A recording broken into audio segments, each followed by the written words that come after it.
우리 예배 오신 여러분들을 다시 한번 환영합니다. 우리 옆에 분들하고 한 번 더 인사 나눌까요? 하늘 복 많이 누리십시오. 네, 감사합니다.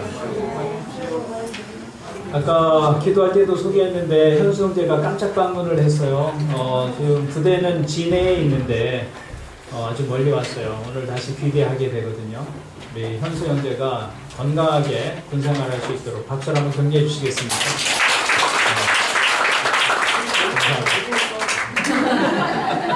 진해를 엇가준다고 고생했다. 감사합니다. 네. 교회 이름이 더함교회로 결정이 됐어요. 42개의 이름이 추천이 됐었고요. 그 중에 4개를 1차로 우리가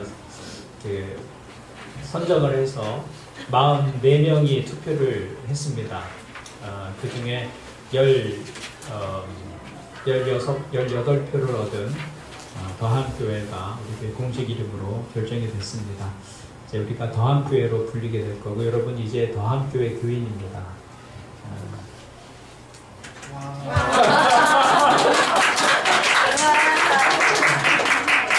그래서 오늘 이렇게 등록 카드가 여러분 있어요. 이제 여러분이 더함교회의 교인이 되기 위해서는 등록 카드를 제출해 주셔야 합니다.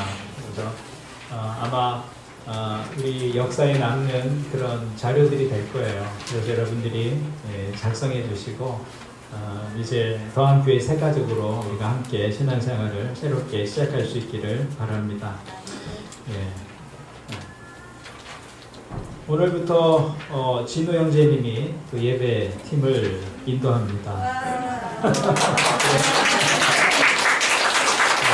제가 인도했는데 힘드셨군요. 찬양팀에서 섬기기 원하시는 분들은 이제 예배 마치고 식사할 때 진우 형제님 테이블에 한번 모여서 앞으로 찬양팀의 사역을 좀 의논하시고 또 그렇게 진행해 주셨으면 좋겠어요.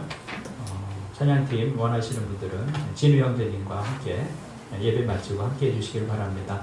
60일 기도회가 내일부터 시작이 됩니다. 기도 제목 받으셨죠? 그래서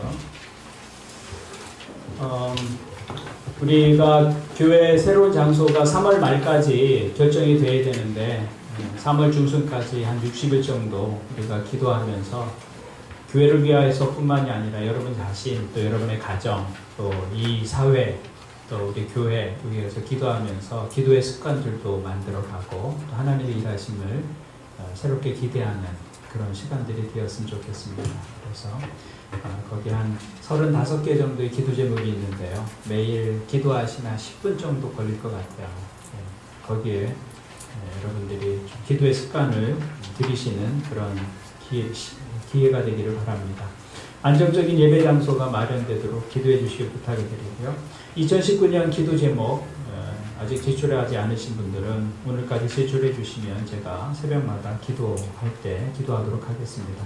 기부금 영수증 필요하신 분은 신청서 작성하셔서 제출해 주시기를 바랍니다. 감사합니다. 하나님 말씀 같이 볼까요? 사도행전 3장 1절부터 10절입니다. 사도행전 3장 1절부터 10절을 교대로 한 절씩 읽겠습니다. 오후 3시에 기도 시간이 되어서 베드로와 요한이 성전으로 올라가는데 못 걷는 사람을 사람들이 떠밀고 왔다. 그들은 성전으로 들어가는 사람들에게 고발하게 하려고 이 못 걷는 사람을 날마다 아름다운 문이나 성소문 문에 앉혀놓았다. 그는 베드로와 요한이 성전으로 들어가려는 것을 보고 구걸을 하였다. 베드로와 요한과 더불어 그를 눈여겨보고 그에게 말하였다. 우리를 보시오. 그 못 걷는 사람은 무엇을 얻으려니 하고 두 사람을 빤히 쳐다보았다. 베드로가 말하기를 금과 금은 내게 없으나 내게 있는 것을 그에게 주니 나사렛 예수 그리스도의 이름으로 일어나 걸으시오 하고 그의 오른손을 잡아 일으켰다. 그는 즉시 다리와 발목에 힘을 얻어서 벌떡 일어나서 걸었다. 그는 걷기도 하고 뛰기도 하며 하나님을 찬양하면서 그들과 함께 성전으로 들어갔다. 사람들은 모두 그가 걸어 다니는 것과 하나님을 찬양하는 것을 보고 또 그가 아름다운 문 옆에 앉아 구걸하던 바로 그 사람임을 알고서 그에게 일어나는 일로 몹시 신선하며 수상하게 여겼다. 아멘. 계속해서 사도행전의 본문을 가지고 말씀을 좀 나누겠습니다.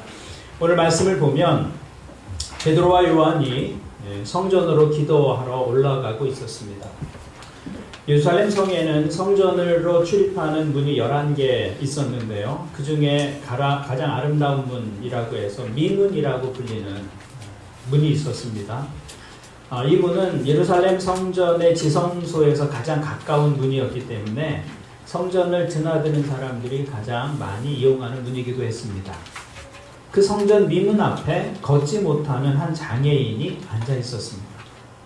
성전에 드나드는 사람들은 일반적으로 동정심이 조금 더 많은 사람들이겠죠. 그래서 도움을 청하기에는 가장 적절한 장소였을 것입니다.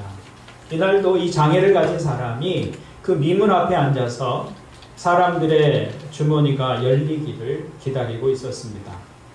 그런데 낯선 두 사람이 가던 길을 멈추고 이 사람 앞에 섰습니다. 그리고 우리를 모시오라고 말합니다.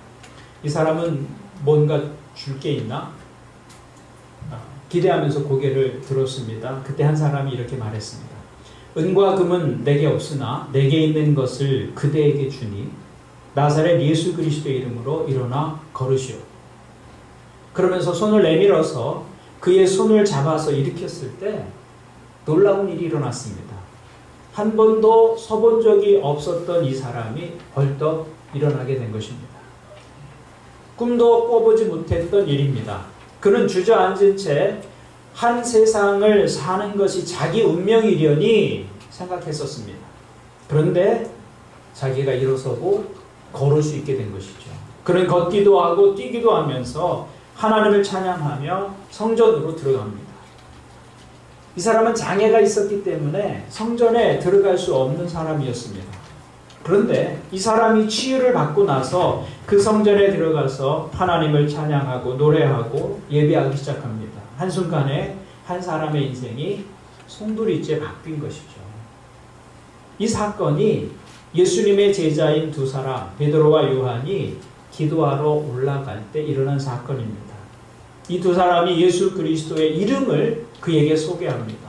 그리고 그것이 그의 삶을 완전히 바꿔 놓았습니다. 저는 이것이 모든 그리스도인이 가진 특권 가운데 가장 귀한 것이라고 생각합니다. 우리가 가진 특권은 나를 구원하신 그리스도, 내 삶에 소망을 주신 그리스도, 내 삶의 변화를 가져다 준 그 그리스도, 내 삶의 소망이 되고 내 삶의 기쁨이 되고 내 삶의 감사의 근원이 되시는 그리스도를 사람들에게 소개하며 사는 것입니다. 그때 우리를 통해서도 하나님은 놀라운 일을 행하실 것입니다. 그리스도 그 이름의 능력이 어제나 오늘이나 동일하기 때문입니다. 저는 오늘 말씀에서 베드로와 요한이 보여주었던 그 기적이 어떻게 가능했는지 우리가 그것을 함께 생각해 보기를 원합니다. 먼저 이들은 장애를 가진 한 사람을 보았습니다. 보았는데 눈여겨보았다. 이렇게 기록하고 있습니다. 4절을 보면 베드로가 요한과 더불어 그를 눈여겨보고 그에게 말하였다. 베드로와 요한이 그를 눈여겨보았다. 이렇게 기록하고 있죠. 그 시선에서부터 사실은 이 기적이 시작되고 있는 것입니다. 그 사람을 본 사람이 베드로와 요한뿐만은 아니었을 것입니다. 성전을 드나드는 수많은 사람들이 그를 보았을 것입니다. 그런데 그날까지 아무런 일도 일어나지 않았습니다. 이 장애인은 그 길을 지나는 사람들에게는 풍경과 같은 존재에 불과했습니다. 돌이 있고 나무가 있고 물이 있고 그런 풍경 중에 하나인 것이죠. 매일 보지만 관심의 대상, 눈여겨서 볼 대상이 아니었습니다. 스쳐 지나가는 풍경에 불과했습니다. 여러분도 오늘 교회까지 오시면서 많은 사람을 스쳐서 지나왔겠지만 사실은 그 사람들이 내 눈에는 풍경의 일부일 뿐입니다. 기억하지도 못하고 아무런 의미 있는 접촉이 일어나지 않는 것이죠. 그런데 성경은 베드로와 요한이 그를 눈여겨보았다고 기록하고 있습니다. 지금까지와는 다른 시선으로 보았다. 그런 말입니다. 베드로와 요한도 이 사람을 오늘 처음 보지는 않았을 것입니다. 규칙적으로 성전으로 올라가서 기도하는 삶을 살고 있었기 때문에 다른 사람들처럼 베드로와 요한도 이 사람을 성전으로 올라가는 길목에서 매일 보았을 것입니다. 그런데 이날 성전으로 기도하러 올라갈 때 그들의 눈이 달라진 것이죠. 그를 눈여겨보게 되었습니다. 어제와 다른 시선으로 보았다는 말입니다. 그리고 그 시선에서부터 새로운 일이 시작되고 있는 것입니다. 사실 복음서의 이야기를 읽어보면 예수님의 기적은 대부분 주님의 시선에서부터 시작이 되는 것을 봅니다. 요한복음 9장을 보면 주님께서 한 시각장애인을 고쳐주시는 이야기가 나옵니다. 그 장면을 성경은 이렇게 기록합니다. 예수께서 가시다가 날 때부터 눈먼 사람을 보셨다. 보셨다고 말합니다. 그러니까 주님이 먼저 이 눈먼 사람을 보셨다는 것입니다. 이 눈먼 사람은 지금 길을 지나고 있는 사람을 볼 수 없습니다. 그러니까 지금 지나가고 있는 그분이 예수님인지 누구인지 전혀 알 길이 없었습니다. 주님께서는 그냥 그 사람을 지나치실 수도 있었습니다. 그러면 이 사건은 일어나지 않은 사건이 되었을 것입니다. 그런데 성경은 주님께서 그를 보셨다고 말씀합니다. 보셨다. 저 바깥에 있는 그 한 사람의 인생을 보시는 순간 그 사람의 인생이 예수님 안으로 들어온 거예요. 그래서 예수님과 상관없는 존재가 아니라 예수님 안에 들어온 존재가 되는 것이죠. 주님이 먼저 그를 보셨습니다. 그것이 기적의 출발이었다는 것이죠. 예수님이 보지 못하는 그 사람을 먼저 보셨습니다. 근데 사실은 이것이 우리의 구원을 보여주는 것입니다. 구원은 언제나 그 주도권이 하나님께 있습니다. 하나님이 먼저 보셨고 하나님이 먼저 불쌍히 여겨주셨고 하나님이 먼저 긍휼을 베풀어 주신 것이죠. 그것이 구원의 시작입니다. 그래서 주님은 먼저 보시는 분이십니다. 나 좀 봐주세요. 그렇게 호소해야 주님이 보시는 분이 아니라 이미 우리가 주님을 보기 전에 주님은 우리를 보시고 계셨던 것이죠. 주님은 목말라 하고 있던 한 사마리아 여인을 보셨습니다. 먼저 보신 것입니다. 목나무 위에 올라간 삭개오를 보셨어요. 먼저 보신 것이죠. 앞을 보지 못하는 이 사람도 주님께서 보신 것이죠. 이것이 은혜입니다. 은혜. 나는 주님을 보지 못하는데 주님이 나를 보십니다. 나는 주님께 관심이 없었는데 주님은 한 번도 내게 관심이 없으신 적이 없으셨습니다. 나는 주님을 알지 못하는데 주님은 나를 아셨습니다. 나는 주님을 찾지 않았는데 주님은 나를 찾아오셨습니다. 그것이 구원의 은총입니다. 그래서 요한일서 4장에서는 이렇게 기록하고 있습니다. 사랑은 여기 있으니 우리가 하나님을 사랑한 것이 아니요 하나님이 우리를 사랑하사 먼저 사랑하신 거예요. 우리 죄를 속하기 위하여 화목제물로 그 아들을 보내셨습니다. 하나님이 먼저 우리를 사랑해 주셨고 하나님이 먼저 우리를 위해서 그의 아들을 화목제물로 보내주셨다고 말씀합니다. 구원은 그 주도권이 항상 하나님께 있습니다. 하나님이 먼저 손 내미시지 않으셨다면 우리의 구원은 불가능한 것입니다. 하나님께서 우리를 먼저 보시고 내 인생의 어느 시점에 나를 찾아오지 않으셨다면 우리가 지금 이 자리에 앉아있는 일도 없었을 것입니다.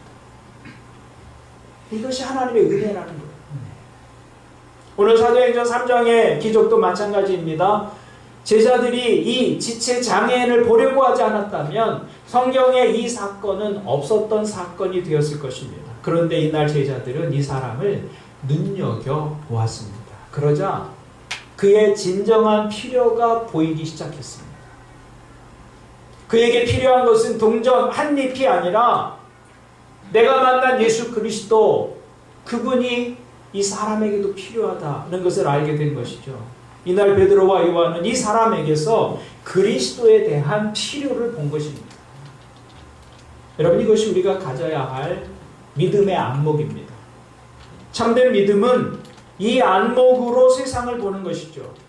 그리스도인은 이 세상이 얼마나 그리스도를 필요로 하고 있는지 그 필요를 보는 눈이 있어야 한다는 것입니다. 오늘 우리가 사는 이 세상에 많은 어려움과 문제가 있습니다. 사람들은 정치적으로, 경제적으로 혹은 개인적으로 여러 가지 어려움을 가지고 살아가고 있습니다. 그리고 사람들은 그런 어려움이 해결되면 행복해질 것이다는 기대를 갖고 있습니다. 경제적으로 어려운 사람은 경제 여건이 나아지면 행복해질 것이라고 생각합니다. 건강이 좋지 않은 사람은 건강이 회복되기만 하면 더 바랄 것이 없을 것이라고 생각하죠.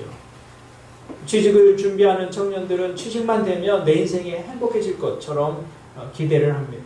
자녀를 키우는 부모들은 우리 아이가 원하는 곳에 가기만 하면 이제 이 수고는 끝나고 행복이 시작될 것이다 이렇게 생각하죠. 그러나 믿음의 안목은 사람들이 이런 문제들로부터 자유로워지기만 하면 행복해질 것이다 그렇게 보지 않습니다.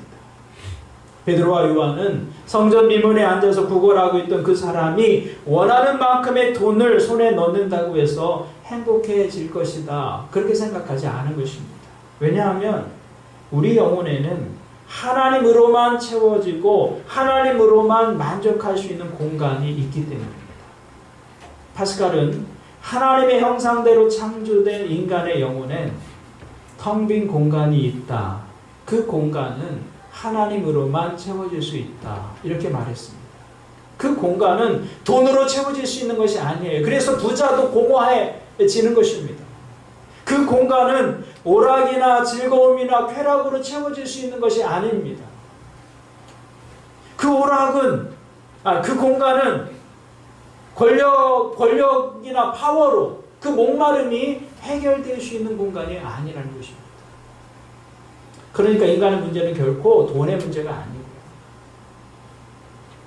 건강의 문제가 아닌 것이죠.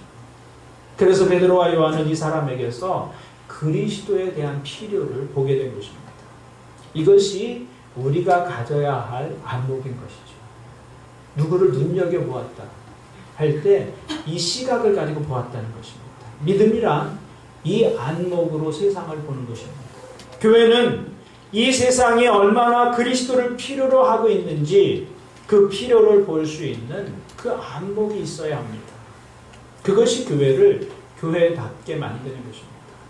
그때 하나님의 일하심이 그 교회를 통해서 나타나게 될 것입니다. 그래야 교회는 가난한 사람에게도 부유한 사람에게도 동일한 것을 줄 수 있는 곳이 됩니다. 교회가 은과 금을 가지고 세상을 보면 가난한 사람에게는 무엇을 줄 수 있겠지만 부자인 사람에게는 교회가 줄 수 있는 것이 없게 됩니다. 그러면 교회는 부자에게는 필요 없는 것이 되고 말 것입니다. 그러므로 은과 금은 교회가 세상에 줄 수 있는 것이 아닙니다. 교회는 가난한 사람에게도 부유한 사람에게도 동일한 것을 주어야 합니다. 그것이 무엇이냐? 그것이 바로 예수 그리스도의 이름이었다는 것입니다. 예수 그리스도의 이름. 그래서 베드로와 요한은 이 가난한 장애인의 삶의 한 푼, 동전 한 잎이 아니라 예수 그리스도의 이름을 소개한 것입니다. 오늘 예배하는 우리에게 이런 안목이 있기를 바랍니다. 이런 안목으로 세상을 바라보면 세상은 전혀 다르게 보입니다. 이런 안목을 가지고 사람들을 보면 그 사람은 전혀 다른 모습으로 보이게 되는 것이죠. 제자들은 이 지체가 부자유한 사람을 눈여겨보았습니다. 그리고 그 앞에 멈추어 섰습니다. 가던 길을 멈춘 것이죠. 제자들은 이 사람의 필요 앞에 가던 발걸음을 멈추고 섰습니다. 그리고 그에게 이야기하기 시작합니다. 이것은 베드로와 요한의 영성이 아주 실제적인 영성이었다는 것을 우리에게 보여주는 것입니다. 그들은 시간에 맞춰서 기도하러 올라가고 있던 중이었습니다. 여러분 예배하러 올 때 예배 시간에 늦을까봐 오시면 다른 게 잘 안 보입니다. 누가 이렇게 뭘 요청해도 그것을 들어줄 마음의 여유가 없습니다. 시간에 맞춰 예배 오는 게 중요하기 때문에. 베드로와 요한이 매일 기도하러 성전으로 올라갑니다. 매일 하는 일이었기 때문에 한두 시간씩 여유를 두고 오지는 않았을 거예요. 그 시간에 맞춰서 가고 있었겠죠. 그런데 이들은 기도 시간이 임박했다는 이유로 이 사람을 그냥 지나치지 않았다는 것입니다. 우리는 여기서 이 제자들의 영성이 결코 피상적이지 않은 영성이었다는 것을 보게 됩니다. 지금 상황은 얼마든지 그냥 지나칠 수 있는 상황입니다. 더군다나 하나님께 기도하러 가는 중입니다. 그 일을 위해서 일상의 일을 잠시 멈추고 올라가는 길이에요. 이 사람을 돕는 일은 긴급한 일이 아닙니다. 기도하고 나올 때 도와도 됩니다.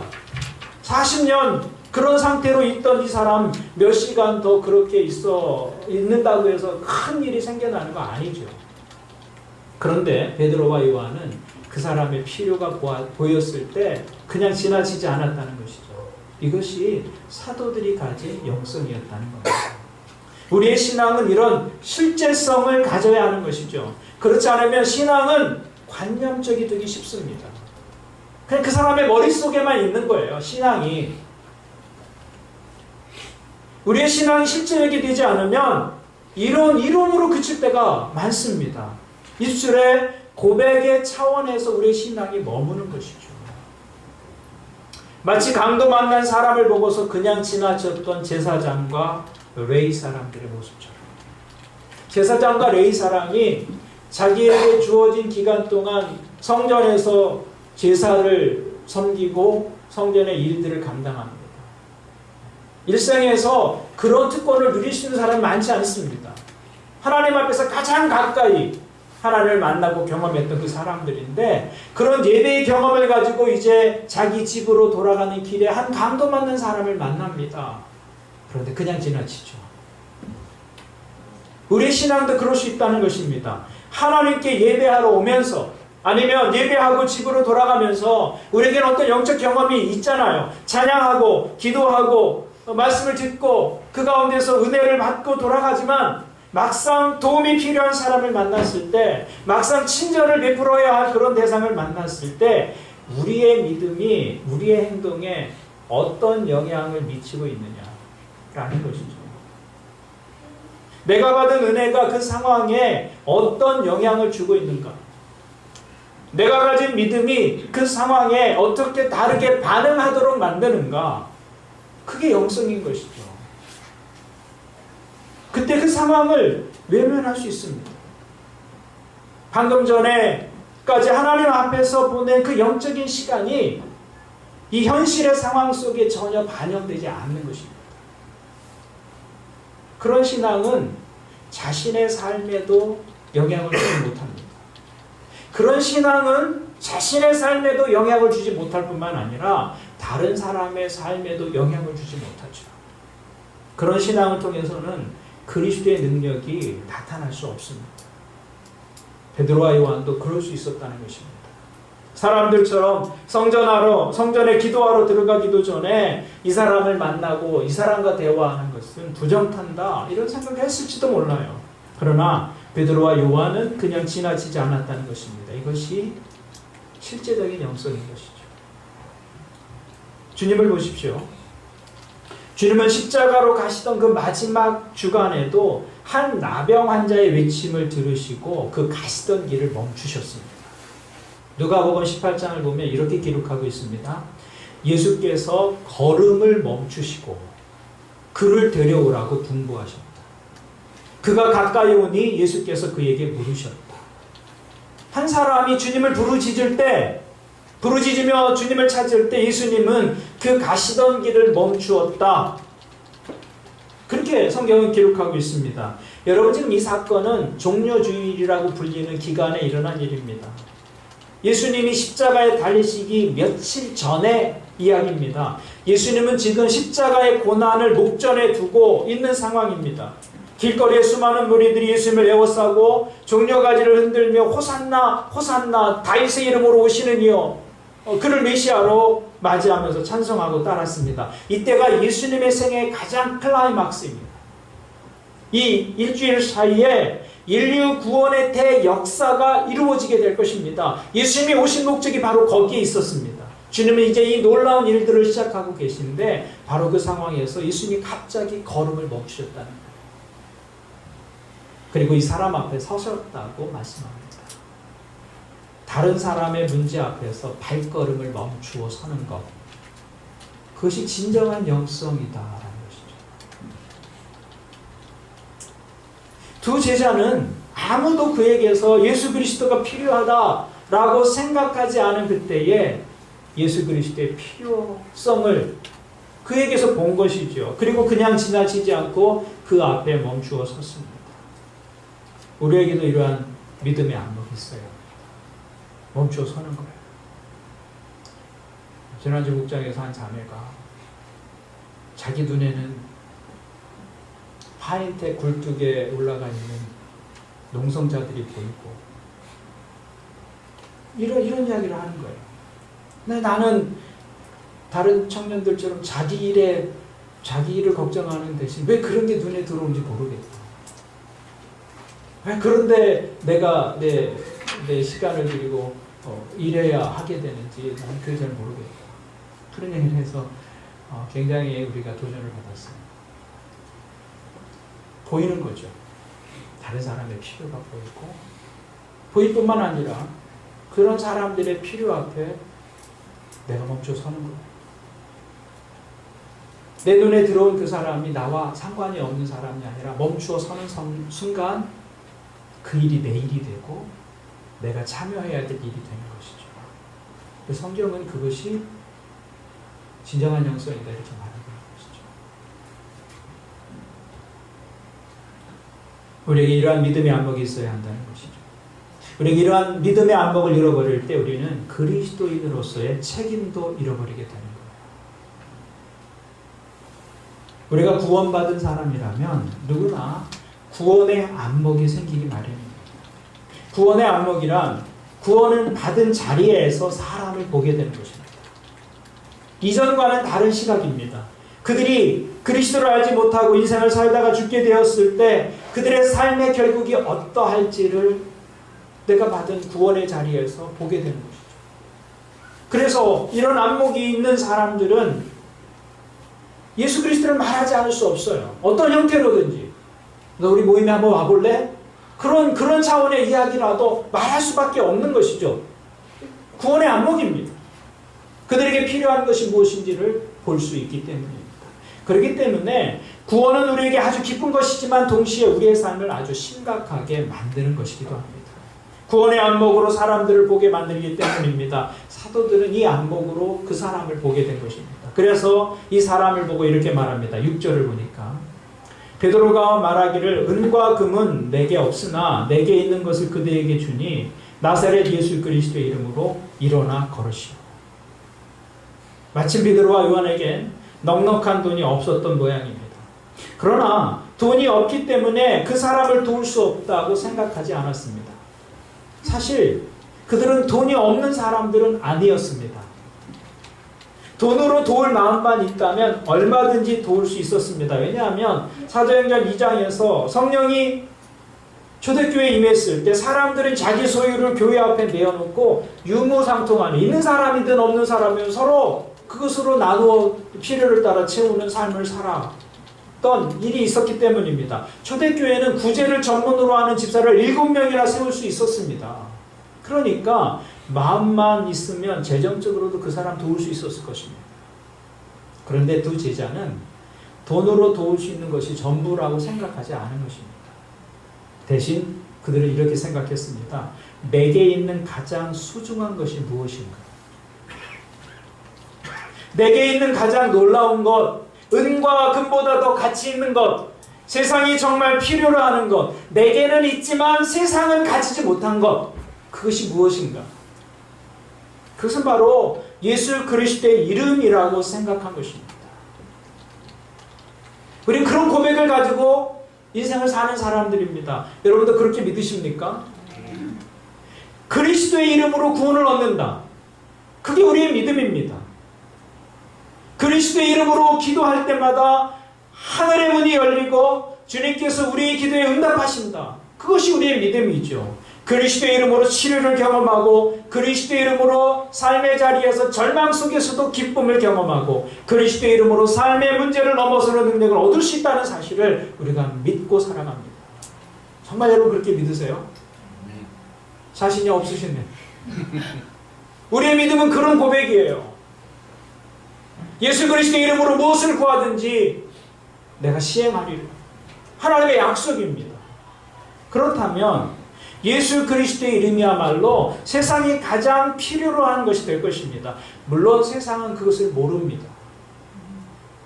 여기 지체장애인도 그가 기대하고 있었던 것은 몇 푼의 돈이었을 것입니다. 그가 그리스도를 간절히 필요로 하고 있다는 사실을 그 자신도 몰랐어요. 그러나 그것을 사도들은 아는 거예요. 세상은 그리스도가 필요하다는 사실을 모릅니다. 그러나 우리는 압니다. 그리스도의 이름으로 구원을 경험하고 그리스도의 이름으로 하나님과의 교제를 누리게 된 우리는, 그래서 우리가 그리스도의 이름을 붙들고 사는 사람이라면 우리가 세상을 향해서 줄 수 있는 가장 귀중한 것이 바로 예수 그리스도의 이름이라는 사실을 우리는 아는 거예요. 그것을 아는 사람이 그리스도인입니다. 그래서 베드로와 요한은 이 장애인에게 그리스도의 이름을 전한 것입니다. 그리고 그 순간에 기적이 일어난 거예요. 이것이 그 사람의 근본적인 문제를 해결한 것입니다. 그러므로 우리가 복음을 전하기에 앞서서 먼저 확신해야 할 것은 사람들은 그리스도를 필요로 한다는 사실에 대한 확신입니다. 저 사람 이거 필요 없을 텐데 그럼 줄 수 없어요. 여러분 어떤 물건을 누구에게 주고 싶어도 이게 그 사람에게 필요할까? 필요 없을 거야 라고 생각되어지는 순간 줄 수 없는 물건이 됩니다. 근데 이 사람에게 이것이 필요해 라는 확신이 있으면 기쁜 마음으로 줄 수 있게 됩니다. 그리스도의 이름도 마찬가지입니다. 세상은 그리스도의 이름을 필요로 합니다. 근데 그것에 대한 확신이 없으면 줄 수 없어요. 세상은 그리스도의 이름이 필요하다라는 사실을 우리가 먼저 확신하게 될 때 우리가 그리스도의 이름을 담대하게 말할 수 있는 것이죠. 세상의 사람들은 그들의 진정한 필요가 무엇인지 모릅니다. 그들이 왜 인생을 방황하며 사는지, 왜 절망하는지 그 근본적인 이유를 모르는 사람들입니다. 그들은 자신들의 문제가 어떻게 해결될 수 있는지 알지 못하는 사람들일 수 있습니다. 그러나 우리는 알고 있습니다. 그들에게 그리스도가 필요하다는 것이죠. 그 필요에 대한 확신이 먼저 우리에게 있어야 하는 것이죠. 그 확신이 있기 전에는 예수 그리스도를 말하는 것은 굉장히 어려운 일입니다. 많은 그리스도인들이 복음에 대해서 침묵하는 이유는 바로 여기에 있습니다. 세상에 안타깝게 요구하고 찾고 있는 가장 긴급한 필요, 그것이 바로 예수 그리스도이시다라는 사실을 우리가 확신하지 못하기 때문입니다. 그리스도를 체험하고 그리스도를 소유하고 그리스도를 아는 사람만이 그리스도 없는 사람에게 줄 수 있는 최대의 선물을 가지고 있는 사람들입니다. 여러분이 세상에 줄 수 있는 가장 귀한 것은 여러분이 만난 예수 그리스도, 그분이라는 거예요. 아멘. 저는 우리 교회가 그런 안목을 가진 교회가 되기를 바랍니다. 네. 그것이 하나님께서 우리 더함교회를 세우시는 이유예요. 우리 더함교회가 좀 낯설고 익숙하지 않은데요. 이제 우리가 이 더함교회를 세우시는 이유가 무엇인지를 생각해 볼 필요가 있는 것이죠. 세상 속에 그리스도를 더하는 교회. 우리 교회가 그런 교회였으면 좋겠어요. 그리스도 없는 사람들의 인생에 그리스도를 더하는 교회. 그게 더함 교회죠. 그 일을 위해서 우리가 해야 할 일이 있습니다. 본문을 보면 베드로와 요한이 무엇을 하러 가다가 이 걷지 못하는 사람을 만나게 됩니까? 1절을 보니까 오후 3시에 기도 시간이 되어서 베드로와 요한이 성전으로 올라가는데, 그들은 기도하러 성전에 올라가고 있었습니다. 이 사실을 우리가 지나쳐버리면 곤란합니다. 베드로와 요한이 기도하러 올라가다가 이 사람을 만났고 기도하러 가던 도중에 이 사람을 도울 수 있었습니다. 그렇다면 이 사람을 도울 수 있는 동기와 힘이 그들의 기도와 무관하다라고 말할 수 없을 것입니다. 우리가 이웃을 사랑하고 그들에게 관심을 두고 섬길 수 있는 동기가 무엇인가? 우리 마음속에 이웃을 사랑하고자 하는 동기는 어디에서 주어지는가? 복음의 동기는 어디에서 주어지는가? 그것은 기도에서부터 나온다는 것입니다. 기도하다가 사람들은 하나님의 마음을 알게 됩니다. 기도는 그냥 내 소원을 하나님께 관철시키기 위해서 막 호소하고 설득하고 협박하고 그러는 것이 아닙니다. 기도의 가장 본질적인 요소는 하나님의 생각을 아는 것입니다. 기도하다 보면 하나님의 마음을 알게 되고요. 기도하다 보면 하나님의 소원을 알게 돼요. 기도는 이런 하나님의 시각을 갖는 것입니다. 하나님의 마음을 알고 하나님의 생각을 아는 거예요. 그래서 걷지 못하는 한 영혼을 하나님의 마음과 하나님의 시각으로 보게 되는 것입니다. 그때 이전과 다른 반응을 보일 수가 있는 것입니다. 남을 섬기고 돕는 것만큼 힘든 거 없습니다. 아주 힘든 일입니다. 내 힘으로는 조금 하다가 좌절해버리고 그런 일이 남을 돕고 섬기는 일입니다. 한계가 있습니다. 그래서 기도가 필요한 것이죠. 기도하다 보면 다시 하나님의 마음을 보게 됩니다. 기도하는 가운데 성령의 힘을 경험합니다. 그래서 내 힘으로는 할 수 없지만 하나님이 주시는 마음, 하나님이 주시는 능력, 그것 때문에 내가 할 수 있는 만큼보다 더 하게 되는 것이죠. 베드로와 요한을 통해서 나타난 능력은 그들이 주님 앞에 드렸던 기도에서 나온 것이었습니다. 그렇기 때문에 우리가 한평생 살아가면서 가질 수 있는 습관 가운데 가장 거룩한 습관이 있다면 기도의 습관입니다. 기도의 습관. 베드로와 요한은 3시에 기도하러 올라갔습니다. 사실 이 시간은 기도하기에 적합한 시간은 아닙니다. 하던 일을 멈추어야 하기 때문입니다. 하지만 모든 일을 중단하고 이들은 기도하러 성전으로 가고 있습니다. 그리고 이 두 제자에게 나타난 능력은 바로 그 기도에 있었다라는 것이죠. 베드로와 요한은 기도하는 삶을 통해서 실제적이고 능력이 있는 영성을 유지할 수 있었습니다. 저는 우리 교회가 그런 능력을 가진 교회가 되기를 바랍니다. 우리가 하는 일의 동기가 기도에서 나와야 돼요. 사람의 생각이나 누구와의 비교와 누구와의 경쟁, 거기서 나오는 것이 아니라 기도 속에서 나와야죠. 기도 속에서 나온다는 것은 하나님 마음에서 나오는 것입니다. 그때 우리는 하나님이 기뻐하시는 그 일을 포기하지 않고 계속할 수 있는 격려를 얻게 되고 힘을 얻게 되는 것입니다. 그래서 오늘 우리 교회 60일 기도 제목을 여러분이 받으셨을 것입니다.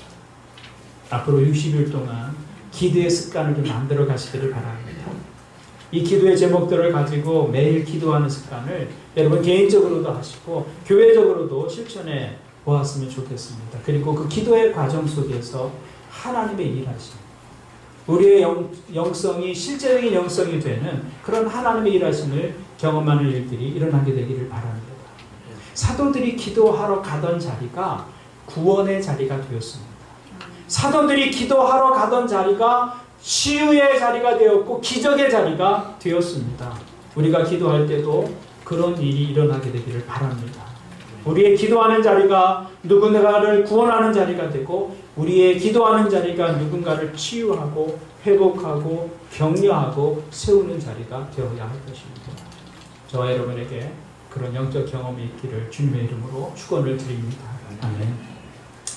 이 말씀을 가지고 함께 기도하는 시간을 갖겠습니다. 교회의 가장 중요한 자산은 건물이 아닙니다. 우리가 가진 가장 소중한 가치는 예수 그리스도의 이름입니다. 믿는 사람에게 주어진 가장 큰 보화는 예수 그리스도, 그 이름이라는 것이죠. 여러분 기도할 때마다 그것을 기억하십시오. 그리고 그 이름을 붙들고 기도하는 것입니다.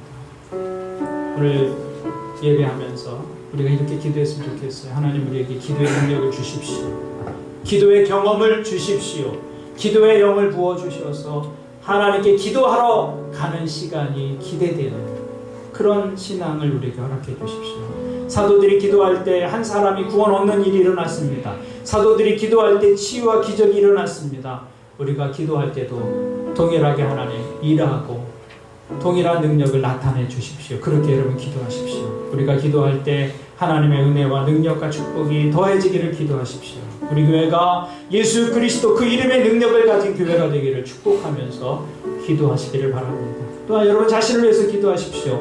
기도할 때 우리의 연약함과 상처와 아픔이 치유되기를 기도하십시오. 기도할 때 절망이 변하여 소망이 되고, 기도할 때 슬픔이 변하여 기쁨이 되고, 기도할 때 원망이 변하여 감사가 되도록 기도하십시오. 하나님께서 우리의 기도를 통해서 일하실 것입니다.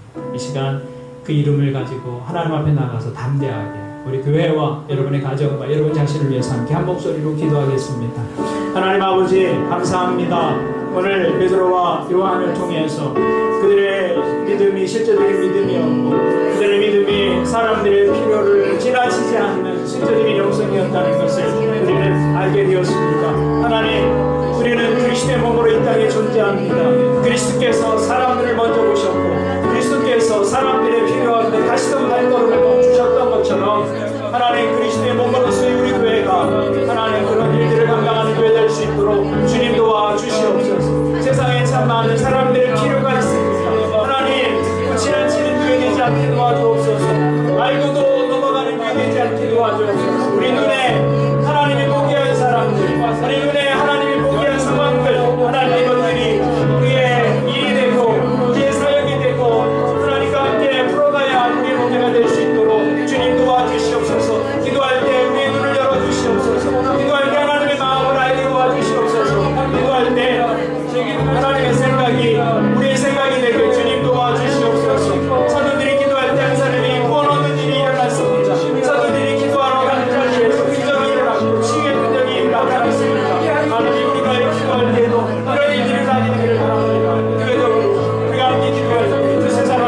아버지, 오늘 우리가 믿음으로 주님 앞에 나아가 기도합니다. 기도의 능력이 가진 교회가 되게 도와주옵소서. 기도에 깨어있는 교회 되게, 기도가 살아있는 교회 되게 도와주옵소서. 기도할 때 하나님의 강력한 능력이 각 사람과 그 사람들이 처한 상황 속에 나타나게 도와주옵소서. 우리가 믿음으로 기도할 때 삶의 어둠이 떠나가게 하시고, 죄가 떠나가게 하시고, 질병이 치유되게 하시고, 삶의 문제가 해결되게 하시고, 참된 회복이 있는 교회 공동체가 될 수 있도록 도와주옵소서. 기도의 자리에서 이기고 승리하는 삶을 살아가는 우리 더함 교회가 될 수 있도록 도와주옵소서. 특별히 이 시간 예수 그리스도 그 이름의 권세를 붙들고 기도합니다. 우리에게 주신 약속을 붙들고 기도합니다. 힘들고 어려운 인생을 사는 사람들, 저들에게 능력을 더하여 주옵소서. 저들의 길을 열어주시옵소서. 마음이 아프고 몸이 아픈 사람들, 고통받는 사람들, 이 시간 함께 주의 이름으로 구하오니 주님 저들을 치료하여 주시옵소서. 나사렛 예수의 이름으로 치료를 허락하여 주시옵소서. 예수 그리스도의 이름으로 명하노니 나음을 받게 도와주시옵소서. 병이 떠나게 도와주시옵소서. 회복의 은총을 더하여 주시옵소서. 우리의 마음의 연약함과 마음의 상처와 아픔도 치료하여 주옵소서. 그래서 우리 안에 하나님이 주시는 새로운 기쁨이 솟아나는 심령의 변화들이 일어나게 도와주옵소서. 예수 그리스도 그 이름으로 승리하는 삶을 살아가게 우리와 함께하여 주옵소서. 예수의 이름으로 기도하옵나이다. 아멘.